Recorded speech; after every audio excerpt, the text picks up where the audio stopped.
Bismillahirrahmanirrahim. Alhamdulillahirabbil alamin. Wassalatu wassalamu ala asrafil anbiya'i wal mursalin sayyidina wa maulana Muhammadin wa ala alihi wa ashabihi ajma'in. Amma ba'du. Yang saya hormati Bapak Kiai Haji Hasanuddin, Ketua DPH DSN MUI. Yang saya hormati, alhamdulillah hadir juga Bapak Profesor Zainal Arifin sebagai Ketua Badan Arbitrase Syariah Nasional Majelis Ulama Indonesia. Yang saya hormati pimpinan DSN MUI, ada Pak Kiai Asep. Yang saya hormati para masyayikh, para asatidz, para hakim, dan hadirin sekalian yang berbahagia. Alhamdulillah pada malam hari ini, malam 1 Ramadan atau sudah memasuki bulan Ramadan, kita bisa bersama-sama bersilaturahim, berkumpul. Tentu saja yang utama adalah untuk talabul ilmi, menuntut ilmu, menambah ilmu. Kebetulan bulannya adalah bulan yang sangat-sangat kita tunggu-tunggu sejak lama, dan mudah-mudahan aktivitas kita talabul ilmi di bulan Ramadan ini akan mendapatkan berkah dari Allah Subhanahu wa taala, dan yang utama mendapatkan ridha dari Allah Subhanahu wa taala. Bapak Ibu yang saya hormati, acara kajian atau mungkin tadarusan ya Mas Rifki ya, tadarusan pada malam-malam bulan Ramadan selama 30 hari kami merencanakan. Ini sebenarnya perencanaannya mendadak sekali Bapak Ibu yang saya hormati. Ini berangkat dari rencana DSN MUI Institute untuk men-share kembali hasil-hasil kajian sebelumnya yang kurang lebih dilaksanakan 2 tahun yang lalu secara serial, yaitu mengkaji kitab Al-Madkhal ila Fiqhil Muamalah Al-Maliyah Muhammad Usman Shibair yang dibimbing oleh Pak Kiai Haji Hasanuddin dan Ustadz Abdul Mughni. Jadi alhamdulillah meskipun saat itu Zoom belum sepopuler sekarang, alhamdulillah kita sudah bisa melaksanakan kajian melalui Zoom, dan alhamdulillah juga setiap kajian telah dilakukan perekaman. Nah, oleh karena itu tadinya DSN MUI berencana hanya men-share rekaman tiap hari, 1 rekaman kajian. Ya, jadi setiap kali kajian ada rekaman dan itu yang di-share. Nampaknya setelah kami diskusikan, kurang begitu besar manfaatnya kalau hanya men-share rekaman, dan belum tentu juga Bapak Ibu sempat untuk mengikuti dari 1 rekaman ke rekaman yang berikutnya. Nah, oleh karena itu, kemudian DSN Institute bermusyawarah dan mengambil putusan bahwa alangkah baiknya meskipun ini sifatnya rekaman, tapi insya Allah sama dengan yang live, karena yang membacanya juga insya Allah ustadz-ustadz yang hari Jumat pagi membimbing kita untuk melakukan kajian kitab kuning. Jadi selama 1 bulan ini rencananya 30 hari kami akan mendiskusikan kembali rekaman yang ada. Jadi nanti alur kajiannya pertama adalah ya pembukaan, insya Allah Mas Rifki nanti selalu jadi hostnya. Nah, selanjutnya nanti akan diputarkan rekaman dari kajian kitab Al-Madkhal ila Fiqhil Muamalah mulai halaman pertama sampai halaman terakhir. Nanti dicicil kira-kira setiap malam sekitar 10 halaman. Nah, mudah-mudahan nanti selama 1 bulan itu, 1 bulan kitab yang kira-kira ada berapa halaman ya? Ada sekitar 300 halaman ini, insya Allah akan khatam ya selama 1 bulan. Nah, setelah sekitar 1 jam nanti diputarkan rekaman reading tag-nya. Nanti dilanjutkan setengah jam kemudian adalah mendialogkan isi kitab tersebut seperti yang biasanya hari Jumat kita lakukan. Nah, kitab yang ada ini tentu saja kitab yang sangat mendasar ya, membahas tentang fikih muamalat. Jadi kalau hari Jumat kita ini sudah kelasnya udah advance ya, membahas persoalan-persoalan kontemporer di bidang fikih muamalah. Akan tetapi kerangka dasar ya konseptualnya fikih muamalah boleh jadi di antara kita belum pernah mengkajinya atau mengkaji tapi sekilas ya, sekilas kajian. Nah, mudah-mudahan melalui kajian Al-Madkhal ila Fiqh Muamalah Maliyah ini kita akan dapat mengkaji dari yang sangat mendasar sehingga secara teoritik kita akan kuasai ya teori-teori dasarnya. Nah, mudah-mudahan diharapkan kalau teori-teori dasar ini kita kuasai, nantinya ketika kita mengikuti kajian-kajian yang sifatnya kontemporer, yang muasirah tentang fikih muamalah, kita dapat mengikuti dengan baik ya. Jadi kita tidak ketinggalan logika-logika fikih maupun usul fikih yang dibangun dalam ilmu fikih muamalah ini. Saya kira itu yang bisa saya sampaikan, Mas Rifki sebagai pengantar. Nah, tentu saja kami ucapkan terima kasih atas partisipasi para mahasantri yang berkenan mengikuti tadarusan, dan selanjutnya kami mohonkan kepada Pak Kiai Haji Hasanuddin sebagai Ketua BPH DSN dan sekaligus pembina utama kajian ini untuk memberikan sambutan sekaligus membedah sekilas kitab ini, dan insya Allah nanti setelah itu baru kita lanjutkan kajian pertama yang akan diputar nanti oleh Mas Rifki. Nah, selanjutnya kami serahkan kembali ke Mas Rifki. Terima kasih. Assalamualaikum warahmatullahi wabarakatuh. Waalaikumsalam warahmatullahi wabarakatuh. Terima kasih Ustadz Azhar yang telah menyampaikan sambutannya. Selanjutnya adalah penyampaian pengantar sekaligus membuka acara secara simbolis yang akan disampaikan oleh Ketua Badan Pelaksana Harian Dewan Syariah Nasional Majelis Ulama Indonesia kepada yang terhormat Dr. Kiai Haji Hasanuddin MAG. Disilahkan.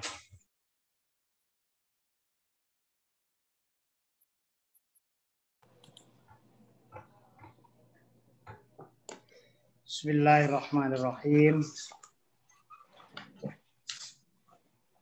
Alhamdulillahil malikil jawadil hadi ila subulir rasyad. Alladzi khalaqal khalqa kama arad. Wa ja'alal arda mihadan wal jibala autada. Wa anzala minas samai ma'an mubaraka. Liyukhrija bihi minal ardi zar'an wa nabata wa an'ama 'alaina bi ni'amin katsira la tuhsihal a'dad wa asyhadu an la ilaha illallah wahdahu la syarikalah syahadatan tudakhiruha liyamil ma'ad wasta'inu biha al qurab wasyadad wa asyhadu anna muhammadan abduhu wa rasuluh ja'alahu Allah barakatan wa rahmatan lil ibad. Amma ba'du. Para mahasantri yang dimuliakan Allah, wabil khusus Direktur DSN MUI Institut, Bapak boleh Kiai, boleh ajengan ini. Kalau Kiai karena orang Jawa, ajengan juga karena dia udah terpapar Sunda, jadi boleh ajengan. Karena istrinya orang Sunda itu. Ajengan Azharuddin Latif, Profesor Zainul Arifin, kebetulan kabarnya tadi hadir sebagai kebetulan Ketua Basarnas Majelis Ulama Indonesia, dan para peserta, semua peserta yang dimuliakan Allah. Alhamdulillah di awal Ramadan ini kita bisa memulai tadarusan, atau lebih tepatnya mungkin thalabul ilmi lah. Thalabul ilmi khususnya di bidang muamalat maliyah. Tentu seperti tadi, ya memang gerimis rintik-rintik ini. Di luar rintik-rintik, tapi saya merasakan kegerahan luar biasa. Baiklah, jadi tadi saya sampaikan mudah-mudahan kita semua dengan acara ini niat ibadah kepada Allah, niat thalabul ilmi, karena thalabul ilmi ini minal mahdi ila kebalik minal lahdi minal mahdi ya, betul. Minal Minal mahdi ilal lahdi. Artinya nggak ada putusnya untuk belajar ilmu. Udah meninggal pun masih kita pelajari, dia itu talqin kan. Kalau di pesantren bulan Ramadan itu berlomba-lomba untuk memperbanyak ilmu pengetahuan, membaca kitab sebanyak-banyaknya. Jadi kalau kita datang ke pesantren, umumnya bukan berlomba-lomba membaca tadarus Al-Quran, tetapi baca kitab, memperbanyak ilmu, termasuk juga tafsir Al-Quran. Itu bulan Ramadan full. Biasanya dari ba'da tarawih sampai jam 12-an pagi sejak ba'da subuh dan terus boleh dikatakan non-stop. Nah mungkin kita di sini karena bukan di pesantren, kita hanya di virtual pesantren, mungkin tidak bisa full seperti itu.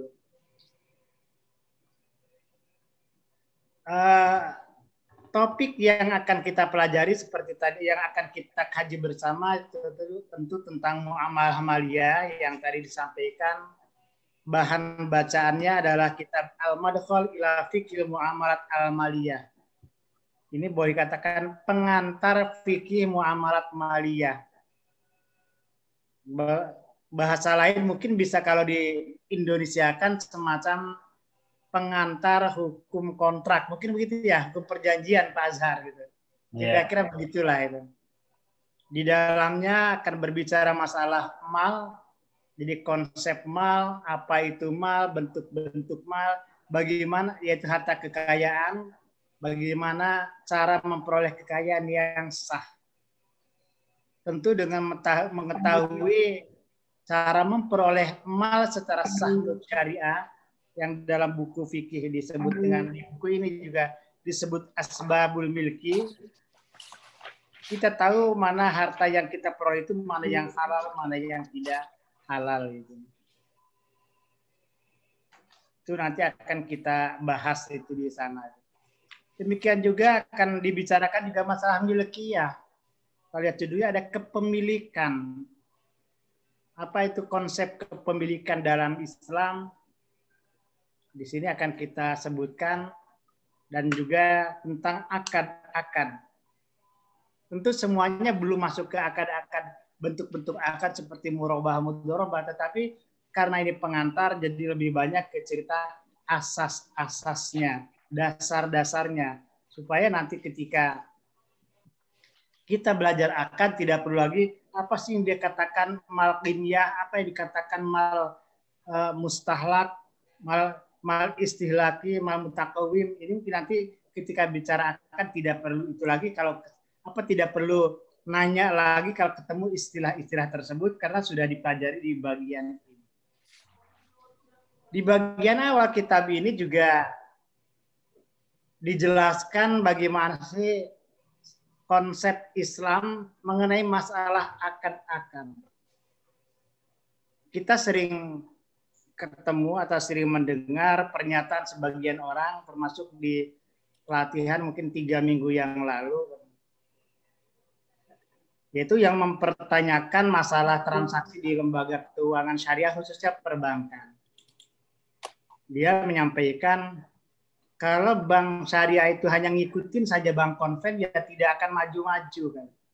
Tetapi bank Islam harus punya cara tersendiri, akad tersendiri yang beda sama sekali dari konven. Dengan kata lain harus tinggalkan, lupakan konsep konven, tapi buatlah aturan-aturan yang atau akad-akad, bentuk-bentuk transaksi di perbankan syariah itu yang berdasarkan konsep Islam. Itu ada pernyataan seperti itu. Namun kalau kita nanti baca buku ini, mungkin yang sudah mengikuti tahu di sana bahwa terhadap transaksi, bagaimana respon Islam terhadap transaksi yang ada di masyarakat.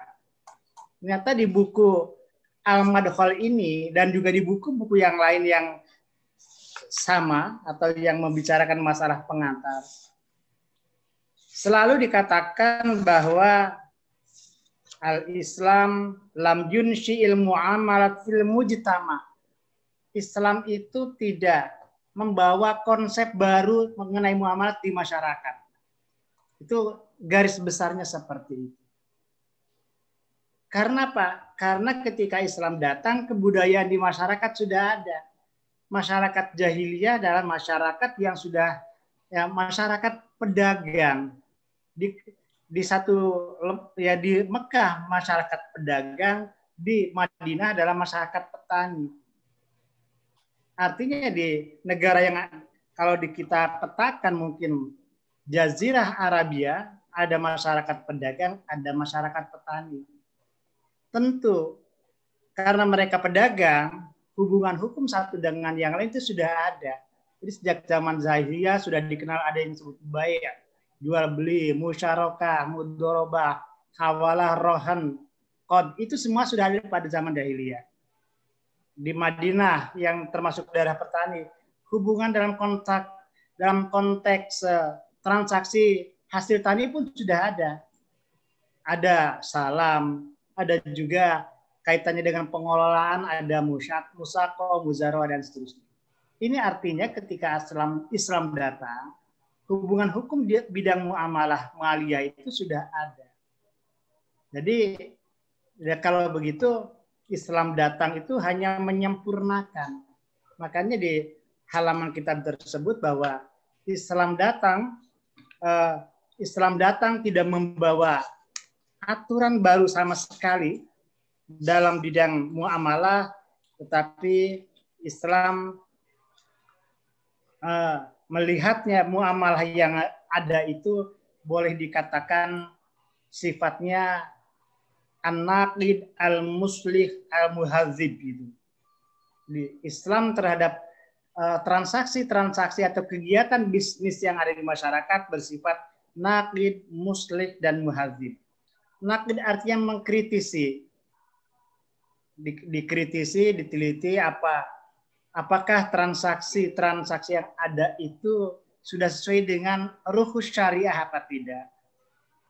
Jadi karena Islam membawa ajaran-ajaran yang sifatnya universal secara umum, yaitu harus ada keadilan, tidak boleh merugikan siapapun, tidak boleh ada riba, tidak boleh ada ketidakjelasan atau ketidakpastian dalam transaksi, tidak boleh ada dalam transaksi, tidak boleh hanya ada satu pihak yang diuntungkan sementara yang rugi, yang dikenal dengan maisir. Itu prinsip-prinsipnya. Makanya terhadap praktek-praktek yang ada, Islam bersifat an-naqid. Naqid itu mengkritik atau menyaring. Al-muslih, islah, memperbaiki. Al-muhadzib tentu lebih membersihkan, membuang praktek-praktek yang tidak benar. Oleh karena itu, kalau ada transaksi yang semuanya mengandung maslahat, tidak ada pihak yang dirugikan, Islam akan membiarkan, mengakui dan memberlakukan praktek itu tetap berjalan tanpa ada perubahan. Seperti halnya dalam mudharabah dan musyarakah. Di mudharabah dan musyarakah itu pada dasarnya praktek yang ada di zaman jahiliyah, tapi karena memang aturan mainnya tidak ada yang bertentangan dengan tadi prinsip-prinsip syariah, maka Islam membiarkan praktek kedua transaksi tadi berjalan sebagaimana adanya. Makanya kalau kita cari hadis bab atau ayat atau hadis yang bercerita atau yang menjelaskan musyarakah, apalagi mudharabah, rasanya nggak bakal menemukan. Kan seperti Ibnu Hazm pernah menyampaikan, setiap aturan itu setiap aturan bidang muamalah ada ketentuan dalam Al-Quran dan hadis kecuali mudharabah. Itu Ibnu Hazm. Berarti mudharabah ini murni praktek yang ada di jahiliyah, tetapi karena tidak mengandung hal-hal yang merugikan salah satu pihak, bahkan memberikan maslahat kepada para pihak, maka Islam membiarkan. Tapi kalau dalam transaksi yang terjadi di masyarakat itu ada doror, ada pihak yang dirugikan, atau mungkin bisa menimbulkan kerugian, atau juga mungkin bertentangan dengan nilai-nilai luhur atau akhlakul karimah, atau juga tidak memberikan dampak ta'awun alal birri wat taqwa, maka Islam akan menghilangkannya, akan menggantinya. Misalnya riba. Riba itu riba juga praktik zaman jahiliyah. Riba itu memang ada maslahatnya, ada manfaatnya, tetapi mudorotnya lebih besar. Makanya Allah langsung melarang riba. Nah inilah barangkali pengantar. Jadi artinya kalau kita bisa mempelajari madkhal atau pengantar fikih muamalat maliyah ini, insya Allah kita punya wawasan dasar tentang bagaimana fikih muamalat yang semestinya yang perlu kita kembangkan, dasar-dasarnya seperti apa, dan kita juga tentu akan memahami pemahaman yang luas. Mungkin tidak akan pernah lagi terjadi bahwa untuk mengatakan, misalnya sebagian orang mengatakan bahwa ciri bank syariah adalah bagi hasil. Nah itu mungkin kata-kata seperti itu mungkin tidak lagi, karena ternyata nanti di pengantar ini pun sudah diperkenalkan bahwa hubungan hukum dalam konteks maliyah ini, muamalat maliyah ini bukan hanya sistem bagi hasil, tetapi juga ada jual beli. Nah, oleh karena itu mari kita saya ulangi lagi, saya mengajak kita semua untuk selalu meningkatkan pengetahuan kita dari mulai yang paling elementer, karena paling elementer ini menjadi dasar, sampai nanti yang tingkat advance-nya, sehingga pengetahuan kita semakin bertambah. Dan kalau pengetahuan bertambah juga, kita harap ilmu yang kita ketahui itu menjadi guide bagi diri kita sendiri ketika bermuamalah, dan juga nantinya bisa memberikan pengarahan, ajakan kepada pihak lain. Sehingga nilai-nilai muamalah itu selain diamalkan oleh diri sendiri, juga bisa diamalkan oleh masyarakat secara umum. Kalau nilai muamalah sudah diterapkan di masyarakat secara umum, karena kaitannya muamalah maliyah, insya Allah rezeki yang diperoleh oleh kita semua melalui transaksi-transaksi, baik transaksi perdagangan atau mungkin hubungan kerja, insya Allah nanti akan mendapatkan dari rezeki yang halalan thayyibah. Kalau halalan thayyibah sudah kita peroleh secara merata, semuanya peroleh halalan thayyibah, tidak ada rezeki yang tidak halalan thayyibah, insya Allah dunia ini menjadi berkah dari Allah akan melimpah kepada kita. Mudah-mudahan bulan Ramadan ini dalam bulan Ramadan ini Allah memberikan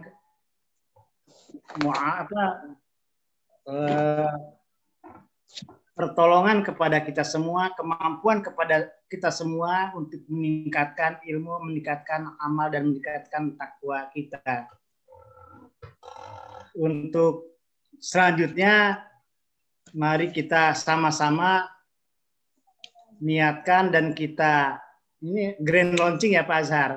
Karena grand launching mungkin pembukaan, mari kita buka secara resmi kajian di bulan Ramadan ini dengan sama-sama membaca suratul Fatihah.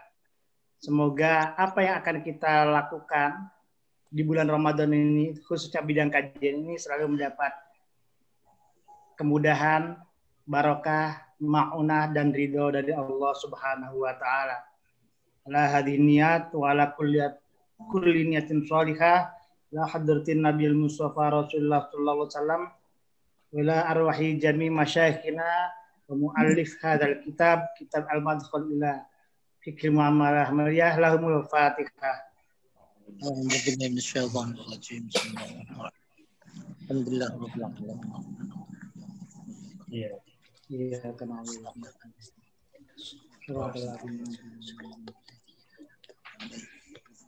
Mungkin demikian Pak Azhar, Pak Mas Rifki, sambutan dari saya. Kurang lebihnya mohon maaf. Saya akhiri dengan akhirul kalam. Assalamualaikum warahmatullahi wabarakatuh. Bismillahirrahmanirrahim. Alhamdulillah rabbil alamin. Allahumma shalli ala sayyidina Muhammad wa ala ali sayyidina Muhammad. Alhamdulillahil malikil jawad. Al-hadi ila sabil rasyad. Tadi Kiasan udah baca ini nih. Udah. Enggak apa-apa. Kiasan udah baca ini, tadi saya dengar tuh. Jadi mukadimahnya udah dibaca itu Pak Azhar. Ya. Tafaulan, tabarukan. Tafaulan tuh. Saya baca lanjutin aja nih 2 halaman. Kalau Ki Hasan udah baca iniannya. Maka amma ba'du fa inna minal haqa'iq allati asyara ilaiha al-'allama Abdurrahman ibn Khaldun fil muqaddimah anna al-ijtima' daruriyun lil insan. Satu hakikat yang pernah disampaikan oleh realitas yang disinggung oleh Ibnu Khaldun dalam muqaddimahnya, bahwasanya manusia itu adalah al-ijtima' daruriyun lil insan. Dia adalah makhluk sosial, mungkin bahasa sayanya. Wa hiya ma yu'abbiru anha al-yawm bil ibaratil masyhurah al-insanu madaniyun bit-tab'i. Ini sama juga poinnya. Fal insanu makhluqun ala nahwi la yastati ay ya'isha wahdahu muktafiyan bi nafsihi. Bal la budda lahu min ay ya'isha fi mujtama'in yufidu minhu wa yufiduhu wa yata'assaru bihi wa yu'assiru fi. Jadi manusia itu adalah makhluk yang Allah ciptakan nggak bisa sendirian. Dia pasti berinteraksi.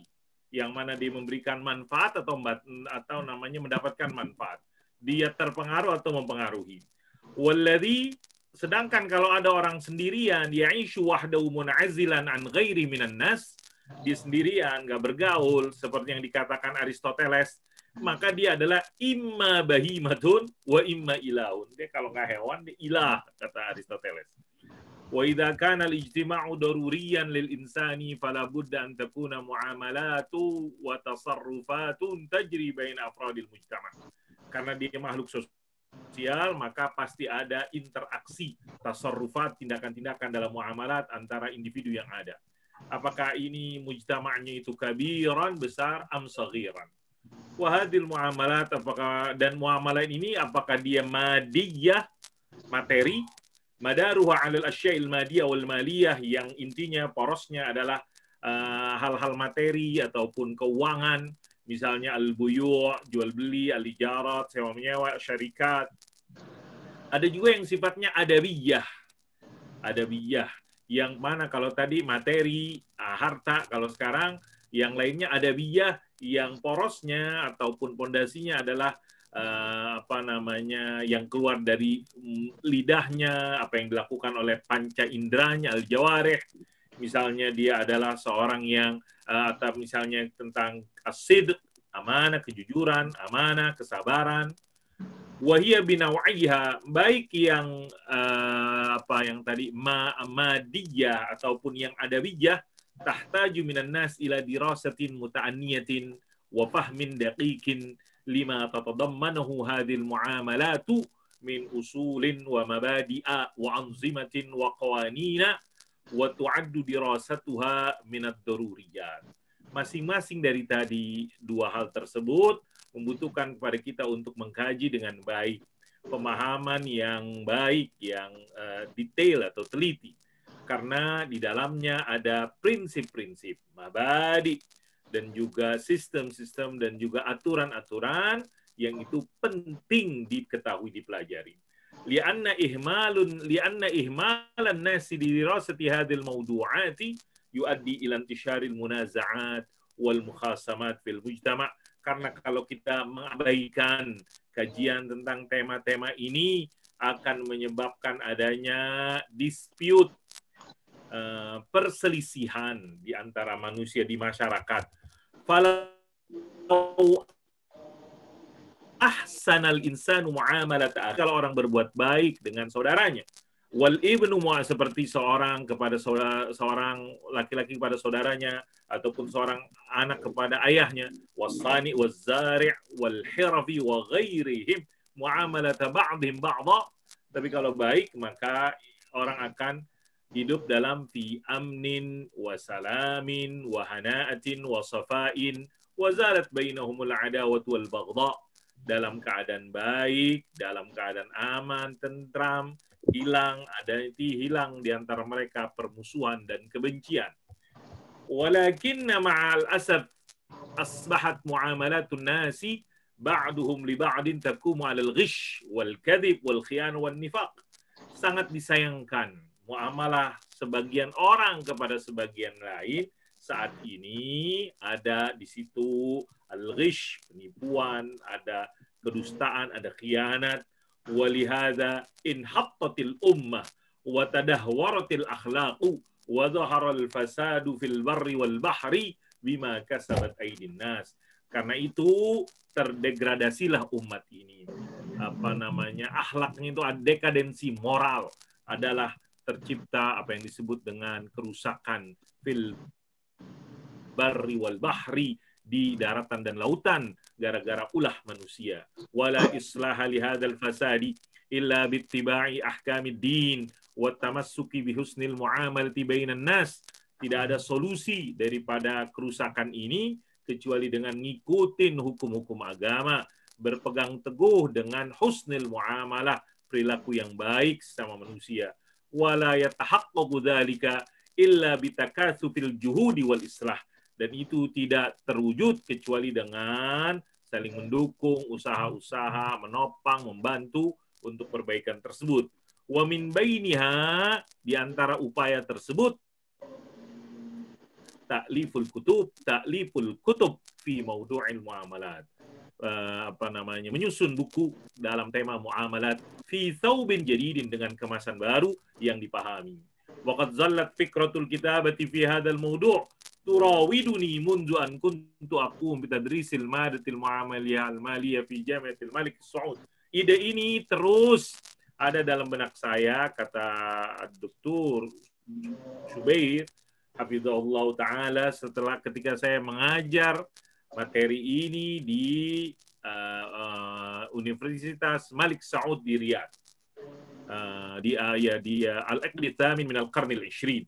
Wastamarrat, dan terus sampai saya mengajar materi ini di Jamiah Kuwait, di Jamiah di Yordan, di Qatar, wa fil akhirati kullibtu, dan yang di akhir di Jamiah Qatar saya pun juga dibebankan untuk ditugaskan untuk ngajar materi tentang muqaddimah fil mal wal milkiyah wal akad, pengantar tentang harta, kepemilikan dan akad.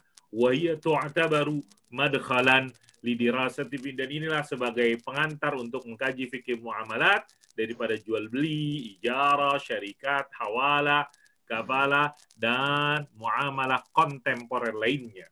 Faraitu an abda fil kitabati fil muamalat an abdal kitabata fil muamalati bayan usulil muamalat, maka saya mulai untuk menulis tentang muamalat dengan menjelaskan prinsip-prinsip muamalat dari yang namanya harta, kepemilikan, akad, dan tulisan ini, buku ini dinamai Al-Madkhal ila Fiqhil Muamalatil Maliyah, pengantar fikih muamalat.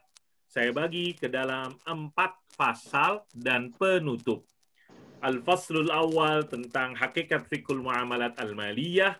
Al-Faslul Tsani tentang objek daripada al-muamalatul maliyah, yaitu adalah harta. Al-Faslul Tsalits tentang asyartul asasi, syarat pokok untuk terjadinya muamalat maliyah, itu kepemilikan. Al-Faslul Rabi' instrumen muamalat maliyah, mekanisme muamalat maliyah yang disebut dengan akad. Wa fil khatimah, terakhir dalam penutup, kesimpulan. Wa ba'd, demikian inilah juhdun mutawadi'un, usaha yang sederhana. Bazaltu fi aqsa ma astati, saya sudah berbuat semaksimal yang saya mampu. Wa ya'lamullahu annani lam addakhir juhdan fi i'dadi hadzal kitab. Allah mengetahui saya memang bersungguh-sungguh dalam menyiapkan buku ini, wa fi tabwibi, penyusunnya, dan menyusunnya. Fa in kuntu qad wufiqtu fa hadza minallah, kalau saya tepat diberikan taufik, ini sungguhnya dari Allah Subhanahu wa taala, wa fadli wa karami wa taufiqi. Wa in kanatil ukhra, tapi jika sebaliknya enggak pas, enggak tepat, fa min nafsi wa dha'fi, dari diri saya dan kelemahan saya. Wallaha as'alu an yataqabbala minni hadzal juhdal mutawadi'a, memohon Allah menerima usaha sederhana ini, wa yaj'alahu khalisan liwajhihil karim, wa huwa subhanahu waliyut taufiq, alaihi tawakkaltu wa ilaihi unib. Wa sallallahu ala sayyidina Muhammad wa ala ali sayyidina Muhammad. Demikian yang bisa dibacakan pengantarnya. Wallahu a'lam bishawab. Demikian Ustaz Azhar dan Pak Rifki.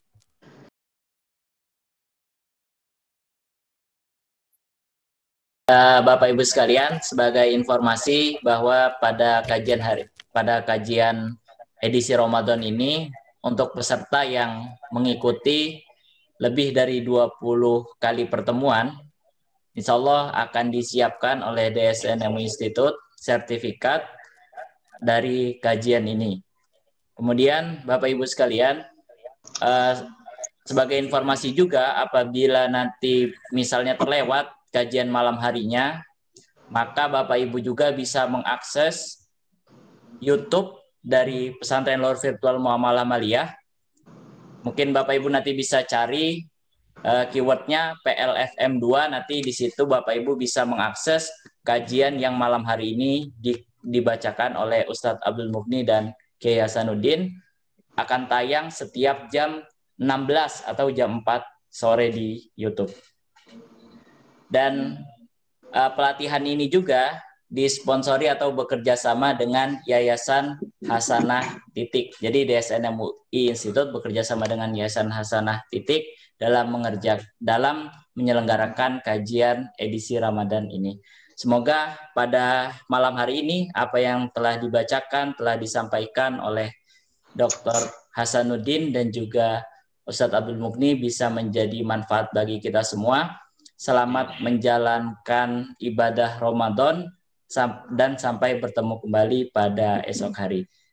Demikian yang bisa kami sampaikan. Saya selaku MC mohon maaf apabila ada kata-kata yang tidak berkenan. Akhirul kalam. Wabillahi taufiq wal hidayah. Wassalamualaikum warahmatullahi wabarakatuh.